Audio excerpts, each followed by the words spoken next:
Combination of resistance in series and parallel, जिसमें से बहुत सारे स्टूडेंट्स को ये क्वेश्चन था कि sir resultant resistance in series combination R equals to R1 plus R2 plus R3 और जितने भी resistance n numbers of resistance को हम लोग ऐड करते हैं तो ये कैसे रिजल्टेंट रेजिस्टेंस कैसे आया, या फिर resultant resistance in parallel combination 1 by R is equals to 1 by R1 plus 1 by R2 plus 1 by R3 for n numbers of resistance। ये कहां से आ रहा है, कैसे आ रहा है, कुछ समझ में नहीं आ रहा। तो आइए देखते हैं हम लोग रिजल्टेंट रेजिस्टेंस कैसे हम लोग को इन सीरीज में R is equals to R1 plus R2 आता है, या फिर पैरेलल रेजिस्टेंस में 1 by R is equals to 1 by R1 plus 1 by R2 आ रहा है। तो सबसे पहले हम लोग सीरीज कॉम्बिनेशन में देखते हैं। हम लोग मान लेते हैं तीन resistance are connected, three resistors are connected in series of resistance R1, R2 and R3। Resistance R1 हो गया, R2 हो गया और ये रेजिस्टेंस R3 हो गया। तो मान लेते हैं इसमें जो करंट फ्लो कर रहा है वो I है और वोल्टेज इज V। तो इस हम लोग जैसे पढ़ चुके हैं सीरीज कॉम्बिनेशन में I will remain constant। I जो होगा वो हमेशा कांस्टेंट होगा। सीरीज कॉम्बिनेशन में करंट क्या होगा, कांस्टेंट होगा, लेकिन पोटेंशियल डिफरेंस क्या होगा, different for every resistance, for every individual resistance. तो I will remain constant but V will be different for every individual resistance। तो यहाँ पे क्या हो जाएगा, ये V1 हो गया, ये V2 हो गया, ये V3 हो गया, है कि नहीं। तो ये V1 हो जाएगा, ये V2 हो जाएगा और ये V3। R1 रेजिस्टेंस के लिए V1, R2 रेजिस्टेंस के लिए V2 और R3 रेजिस्टेंस के लिए V3 will be the potential difference. तो अकॉर्डिंग टू ओम्स लॉ हम एक चीज जानते हैं, ओम्स लॉ के according V potential difference is equals to current into resistance I into R। According to Ohm's law V is equals to I into R।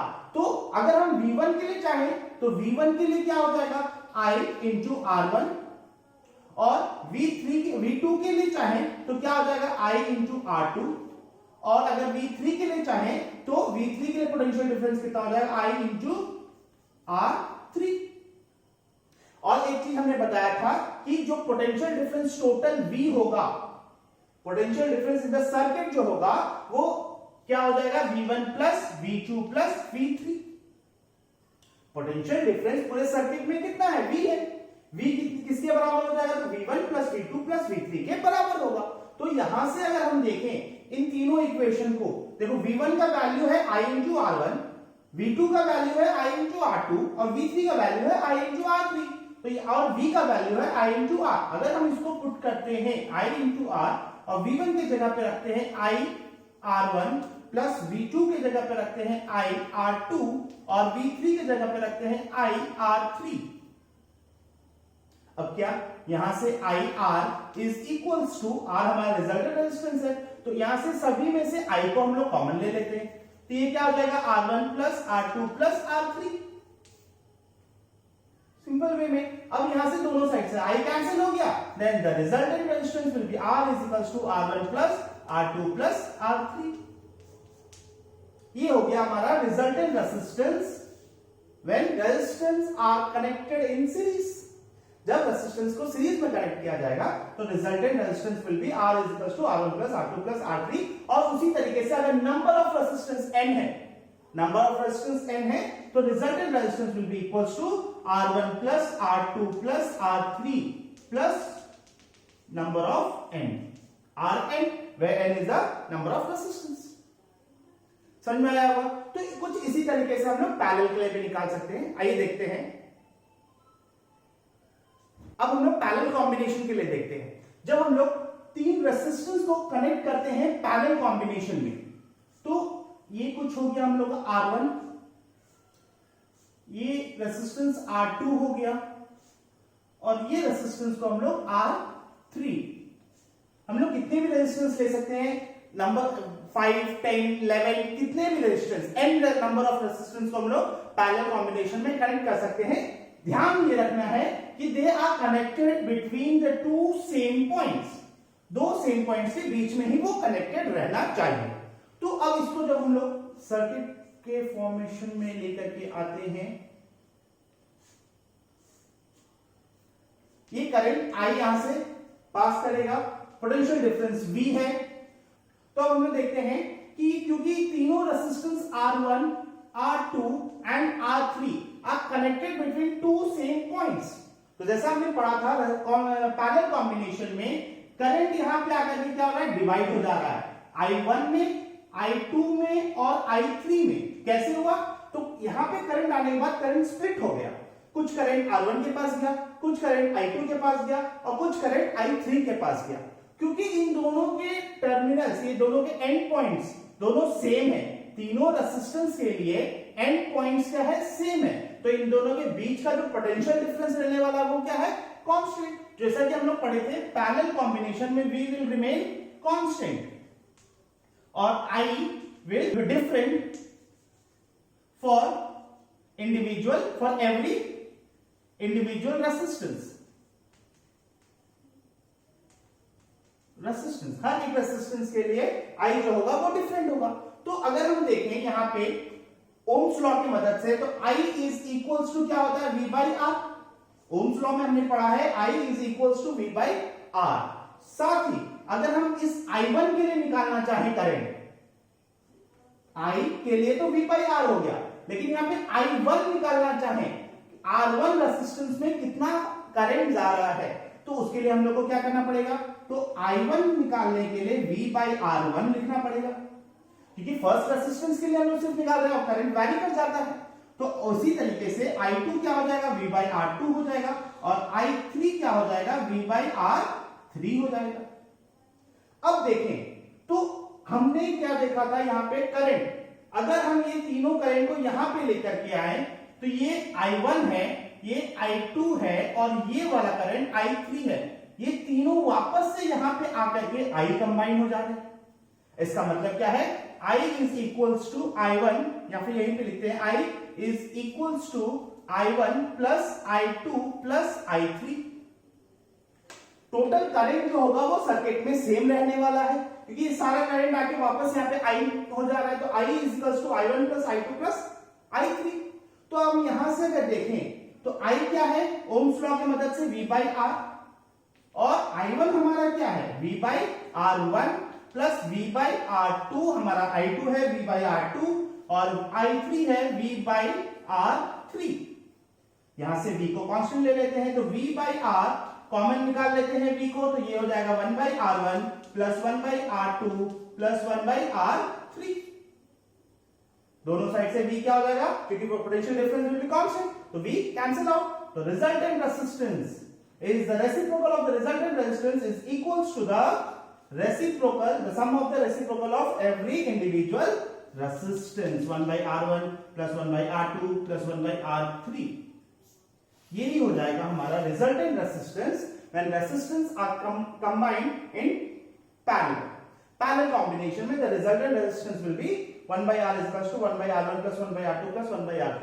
इसी तरीके से अगर number of resistance n है in parallel combination, then the resultant resistance 1 by R is equals to 1 by R1 plus 1 by R2 plus 1 by R3 plus 1 by Rn, मतलब n numbers तक resistance जाएगा, तो ये हो जाएगा हमारा रिजल्टेंट रेजिस्टेंस।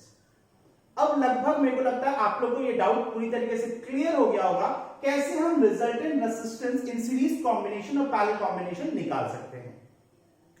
अब हम लोग कुछ बेहतरीन क्वेश्चंस को देखेंगे जो बहुत ही इंपॉर्टेंट क्वेश्चन है एग्जाम के पॉइंट ऑफ व्यू से, किस तरह के क्वेश्चंस एग्जाम में आते हैं। आज हम लोग शॉर्ट क्वेश्चंस देखेंगे, जनरली जो एमसीक्यूज में आप लोग को आ सकते हैं 1 मार्क्स में, या तो फिर 2 मार्क्स या 3 मार्क्स के क्वेश्चन में, जो इंटेलेक्चुअल क्वेश्चंस होते हैं जिसमें आप लोग को ज्यादा से ज्यादा दिमाग लगाना है लेकिन मेहनत बहुत ही कम करना है।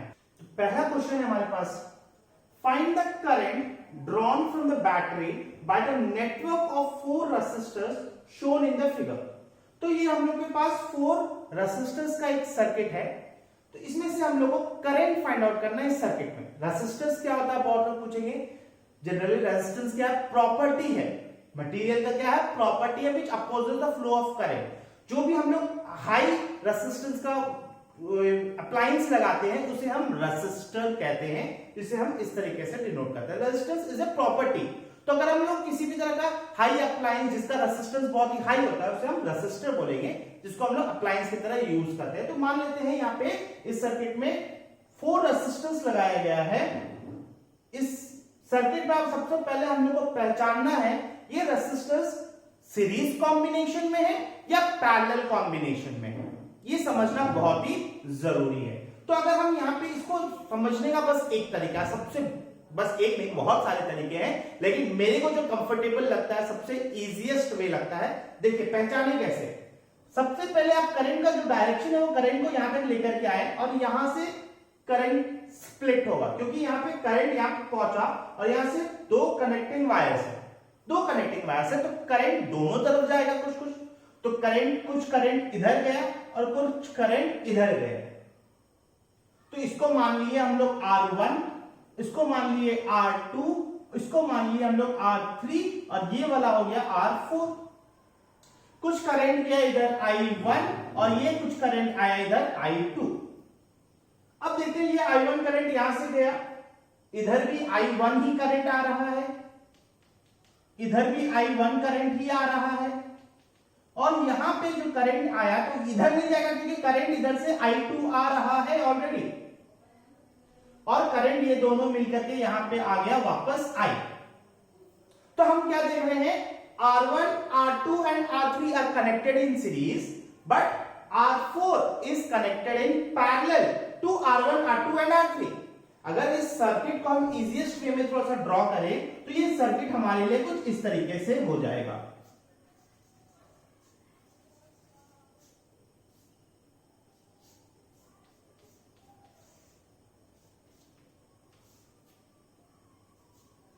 थ्री वोल्ट, ये हो गया R1, ये हो गया R2 और ये हो गया R3, और ये यहां पे आ गया एक रेसिस्टेंस R4। सिंपल है, कितना इजीएस्ट वे में अब समझ में आ रहा होगा, ये तीनों सीरीज में और ये पैरेलल में।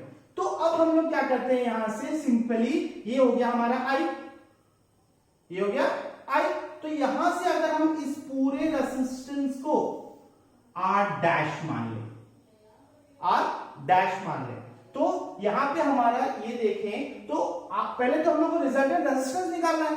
तो R डैश क्या हो जाएगा हमारे लिए, R डैश क्या हो जाएगा, R dash is equals to R1 plus R2 plus R3, क्योंकि इन सभी सीरीज में है, ये सभी सीरीज में R1, R2, R3 are in series. तो R dash is equals to R1 plus R2 plus R3। R1 कितना है 10 ओम, R2 कितना है 10 ओम, R3 कितना है 10 ओम, तो हो गया 30 ohm resistance R dash.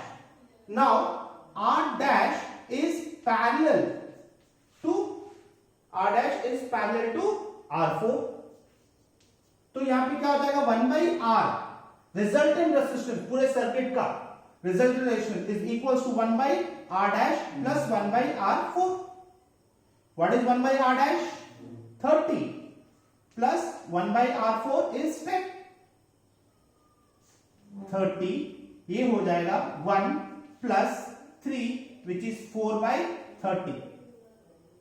1 by R is equals to 4 by 30, then R is equals to 30 by 4। इसको कैंसिल आउट कर लेंगे तो ये कितना हो जाएगा 15 by 2 which is equals to 7.5 ओम। तो R is equals to 7.5 ओम का हमारे पास रेजिस्टेंस आ गया। अब हमारे पास क्या है, पोटेंशियल डिफरेंस भी हमारे पास है टोटल 3 वोल्ट। अब हम लोग को क्या निकालना है, करंट निकालना है, पूरे सर्किट का करंट निकालना है। तो डायरेक्टली ओम्स लॉ की मदद से, ओम्स लॉ के मदद से क्या हो जाएगा, I is equals to V by R। तो I V हमारा कितना है 3 डिवाइडेड बाय 7.5। तो यहां पे I will be equals to 30 by 75, then I is equals to 5 1 5, 5 1 25 और 5 6 times 6 by 15 which is almost 0.4 ampere. तो ये हो गया हमारा total current I is equals to 0.4 ampere. तो इस क्वेश्चन में सॉल्व करना इतना बड़ी बात नहीं थी। बड़ी बात क्या है, इस क्वेश्चन को पहचानना कौन कौन से रेजिस्टेंस सीरीज में है और कौन कौन से रेजिस्टर पैरेलल में है। अगर हम लोग इसको इजीएस्ट तरीके से बना ले तो ये हार्डली क्वेश्चन 2 मार्क्स या 3 मार्क्स क्वेश्चन में आएगा, या हो सकता है ऑब्जेक्टिव में भी दे दे, एमसीक्यूज में भी दे दे, क्योंकि इसमें सिर्फ आपको पहचानना है कौन सा सीरीज में है, कौन सा पैरेलल कॉम्बिनेशन में है। एक दो क्वेश्चन और इसी तरह का देखेंगे तो अच्छे तरीके से हम इसको पकड़ लेंगे। देखते हैं नेक्स्ट क्वेश्चन क्या है। नेक्स्ट क्वेश्चन देखते हैं, find the resistance between point A and B in the circuit diagram given below. A और बी के बीच का रेजिस्टेंस हम लोग को फाइंड आउट करना है, मतलब रिजल्टेंट रेजिस्टेंस फाइंड आउट करना है। ए और बी के बीच में कितना रेजिस्टेंस है, सिंपल वे से हम लोग फाइंड आउट कर सकते हैं। खाली फिगर को पहचानना है कौन सा रेजिस्टेंस सीरीज में कनेक्टेड है, कौन सा रेजिस्टेंस पैरेलल में कनेक्टेड है। तो सिंपल सा तरीका हम बताए थे, ये पॉजिटिव टर्मिनल है, ये नेगेटिव टर्मिनल है, करंट का फ्लो पॉजिटिव टू नेगेटिव होगा, ये आई का डायरेक्शन। करंट के फ्लो को हम लोग को पकड़ के रखना है, करंट के डायरेक्शन को पहचानना है, और उसके बाद इजीली हम लोग जस्टिफाई कर लेंगे कौन सा रेजिस्टेंस सीरीज में कनेक्टेड है और कौन सा रेजिस्टेंस पैरेलल में कनेक्टेड है। तो यहाँ पे देखिए आई यहां तक आया, लेकिन यहां से दो कनेक्टेड वायर्स है, एक इस तरफ एक इस तरफ। तो कुछ करंट I1 के फॉर्म में यहां चला गया और कुछ करंट यहां से I2 के फॉर्म में इधर आ गया। तो इस रेजिस्टेंस को हम लोग R1 मान लेते हैं, इसको हम लोग R2 मान लेते हैं, इसको हम लोग R3 मान लेते हैं और इसको हम लोग R4 मान लेते हैं। ठीक है, तो यहां से अब देख रहा है कि I1 इधर गया और I2 इधर गया। जब I2 इधर आया, ये भी I2 है, इधर वापस इधर मुड़ गया I2, इधर से आया R3 के पास होते हुए I2 यहां पे आया और वापस इधर मुड़ गया I2, और R2 से होते हुए वापस ये कहा B टर्मिनल पे, और ये I1 डायरेक्ट R1 से क्रॉस करते हुए B टर्मिनल पे पहुंच गया I1, और ये दोनों वापस कंबाइन होकर के क्या फॉर्म कर गए I, टोटल I का फॉर्मेशन हो गया। अगर हम इसको सिंपलेस्ट फॉर्म में सिंपल सर्किट बनाए तो यहां पे आया R1, ये हो गया हमारा R1, यहां से मान लेते हैं ये एक गया नीचे और ये हो गया R2, ये हो गया R3 और ये हो गया हमारा R4। ये टर्मिनल A और ये टर्मिनल B, यहां से हमारा ये सर्किट हो गया कंप्लीट। अब आपको क्लियर कट समझ में, ये R1 है, ये इधर से दिए थे तो इधर से ले लेते हैं, ये R2 है, ये R3 है और ये R4। अब हम लोग इजीली रिजल्टेंट रेजिस्टेंस निकाल सकते हैं। R1 हमारा कितना है, 6 ओम का है और बाकी सब 2 ओम का है, 2 ओम का है। ठीक है, तो R2, R3, R4 हमारे पास आ गया। अब करंट ये था, कुछ करंट I1 इधर चला गया, कुछ करंट I2 यहां पे चला गया। तो अब इन सभी को R2, R3 and R4 are in series. So R dash मान लेते हैं हम लोग रिजल्टेंट रेजिस्टेंस इन सभी का, तो R dash is equals to R2 plus R3 plus R4। तो R dash will be equals to, R dash कितना हो जाएगा, 2 plus 2 plus 2 which is R dash is equals to 6 ohm। R dash हो गया 6 ohm और R dash is parallel to R1। R dash जो है वो R1 के पैरेलल है। तो यहां पे रिजल्टेंट रेजिस्टेंस 1/R क्योंकि पैरेलल कनेक्टेड है, तो 1/R is equals to 1/R dash plus 1/R1। तो 1/R dash कितना हो गया हमारे पास, 6 plus 1/R dash 6, 1 plus 1, तो यहां से हो गया हमारा R is equals to 6/2 which is R is equals to, reciprocal ले लिए, चेंज कर दिए इसको, तो R is equals to 3 ओम। ये इजीली, ये 1 मार्क्स का क्वेश्चन में आया था 2014 में, सीबीएसई के 2014 में ये क्वेश्चन पूछा गया था, दिल्ली सीबीएसई बोर्ड के एग्जामिनेशन में 2014 में 1 मार्क्स के लिए ये क्वेश्चन पूछा गया था। क्वेश्चन में कोई दम नहीं, सिर्फ अगर आप इस सर्किट को पहचान लिए, कौन सा रेजिस्टेंस सीरीज में कनेक्टेड है, कौन सा रेजिस्टेंस पैरेलल में कनेक्टेड है, इजीली सॉल्व हो जाएगा। इसी के साथ थोड़ा बहुत चेंजेस के साथ आपको फिर से आ सकता है, कैसा चेंजेस? हो सकता है यहाँ पे आपको पोटेंशियल डिफरेंस फाइंड आउट करने के लिए बोल दे, हो सकता है बोल दे अगर 1 एम्पियर ऑफ करंट इसमें फ्लो कर रहा है तो what will be the potential difference of the circuit. तो हम लोग जानते हैं by Ohm's law, Ohm's law के मदद से क्या I is equals to V by R, then V is equals to I into R। तो V is equals to I कितना है हमारा, I हम लोगों को 1 एम्पियर दिया हुआ है, I इज 1 एम्पियर हम लोग को दिया हुआ है, तो 1 into 3 then potential difference will be 3 volt. Easily हम लोग फाइंड आउट कर सकते हैं। या इसी का उल्टा दे दिया हो, अगर हम लोग को यहाँ पे दे दिया हो what will 6 volt, sorry potential difference is 6 volt, what will be the current find out करने के लिए। तो अगेन बाय ओम्स लॉ की मदद से I is equals to V by R। तो V हमारा पोटेंशियल डिफरेंस दिया हुआ है 6 और रेजिस्टेंस हमारा है 3 ओम, तो यहां से निकाल लेंगे 3 2 6, तो I is equals to 2 ampere. तो इस तरीके से हम लोग फाइंड आउट कर सकते हैं, करंट निकालने बोल रहा हो या चाहे कुछ भी निकालने बोल रहा हो सकता है आपको इनके बीच का पोटेंशियल डिफरेंस फाइंड आउट करने के लिए बोल दे, क्योंकि ये दोनों एक दूसरे के पैरेलल करंट तो कोई, लेकिन हो सकता है R4 के बीच का पोटेंशियल डिफरेंस फाइंड आउट करने के लिए बोल दे।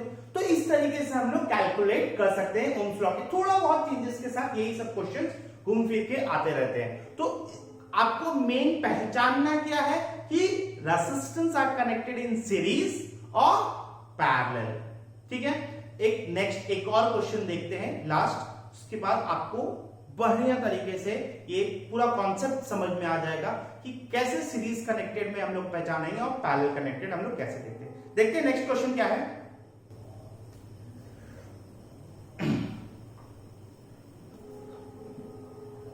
नेक्स्ट क्वेश्चन है, in the given circuit if the current flowing through 3 ohm resistor is 1 ampere, मतलब ये जो गिवन सर्किट है इससे 3 ओम रेसिस्टर से 1 एम्पियर करंट फ्लो कर रहा है, find the voltage of the battery, battery का वोल्टेज फाइंड आउट करना है, and the current I drawn from it, और इससे कितना करंट I ड्रॉ किया जा रहा है।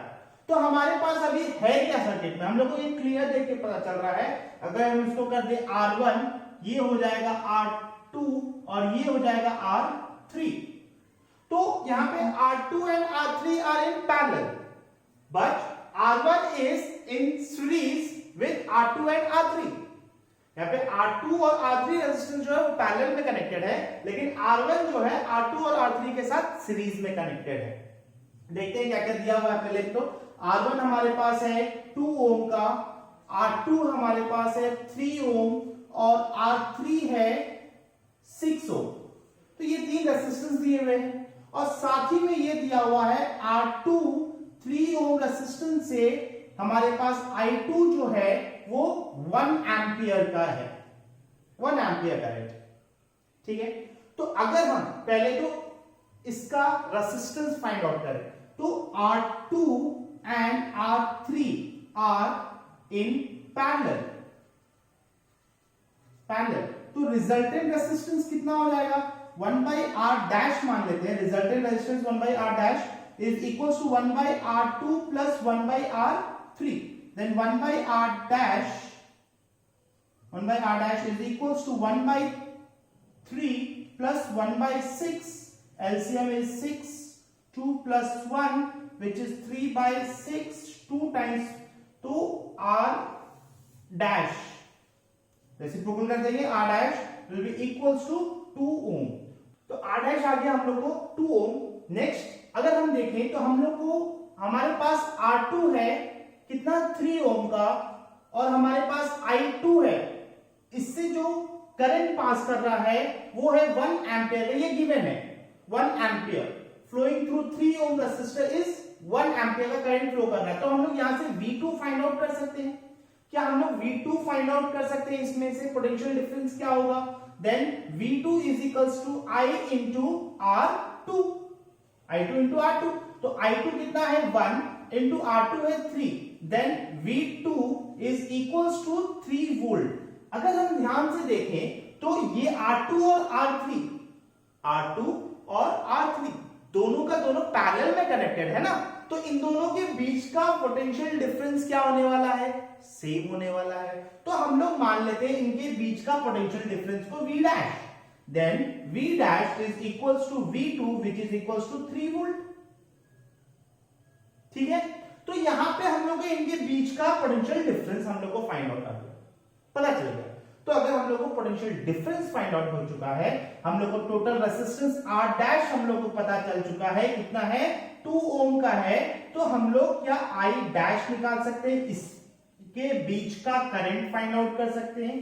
तो ये भी कर सकते हैं हम लोग, I is equals to V dash by R dash, या I डैश ले लेते हैं, तो I dash is equals to V कितना है, पोटेंशियल डिफरेंस कितना है हमारे पास, V डैश यहां पे आया है 3 volt, divided by R dash कितना है, R डैश इज 2 ओम, 3/2, तो I dash is equals to 1.5 ampere, where I dash is equals to I, क्योंकि ये वाला इसके साथ R2 and R3 are connected in series, R2 and R3 are connected in series with R1 के साथ ये दोनों सीरीज में कनेक्टेड है, तो इन दोनों में करंट जो है वो कांस्टेंट रहने वाला, तो I dash is equals to I, then I हम लोग को निकल गया, I जो टोटल करंट है सर्किट का वो 1.5 एम्पियर का है। अब हम लोग को करंट पूरा आ ही चुका है, तो टोटल रेजिस्टेंस हम लोग को find out, resultant resistance R हम लोग मान लेते हैं, R इज इक्वल्स टू क्या हो जाएगा, R डैश प्लस R1, इनका रिजल्टेंट रेजिस्टेंस R डैश था, और ये R1 को अगर हम R डैश को R1 के साथ ऐड कर देते हैं तो हम लोग को resultant resistance of the circuit निकल जाएगा, तो R is equals to 2 plus 2 which is 4 ohm, resultant resistance of the circuit is 4 ohm, तो हम लोग के पास रिजल्टेंट आ गया I is equals to 1.5 ampere आ गया। तो हम लोग क्या पोटेंशियल डिफरेंस फाइंड आउट नहीं कर सकते हैं, potential difference by Ohm's law की मदद से, V is equals to I into R, तो I है हमारा 1.5 इंटू 4, 6 वोल्ट, कितना हो जाएगा, 6 volt, then potential difference will be equals to 6 volt. तो ये था, इजीली हम लोग इस तरीके से फाइंड आउट कर सकते हैं। ये क्वेश्चन बहुत ही इंपॉर्टेंट क्वेश्चन है, ये 2016 में ऑल इंडिया सीबीएसई में ये क्वेश्चन पूछा गया था। ऑल इंडिया सीबीएसई के बोर्ड पेपर्स में 2016 ईयर में ये पूछा गया है। ये क्वेश्चन बहुत ही इंपॉर्टेंट क्वेश्चन है। पहला वाला क्वेश्चन जो हमने बताया था वो भी 2016, लेकिन दिल्ली सीबीएसई के क्वेश्चन पेपर में ये क्वेश्चन आया था। फर्स्ट क्वेश्चन जो हमने रेजिस्टेंस वाला, 4 रेजिस्टेंस वाला देखा था। तो होप आपको ये अच्छी तरीके से समझ में आ गया होगा कि कोई भी क्वेश्चन को, इस तरह के क्वेश्चंस को अटेंड करने के लिए सबसे पहले हमको ये पहचानना है कि resistors are connected in series of parallel. कौन से रेजिस्टर्स सीरीज में कनेक्टेड है और कौन से रेजिस्टर्स पैरेलल में कनेक्टेड है। आज के वीडियो में बस इतना ही। होप आपको ये वीडियो पसंद आया हो।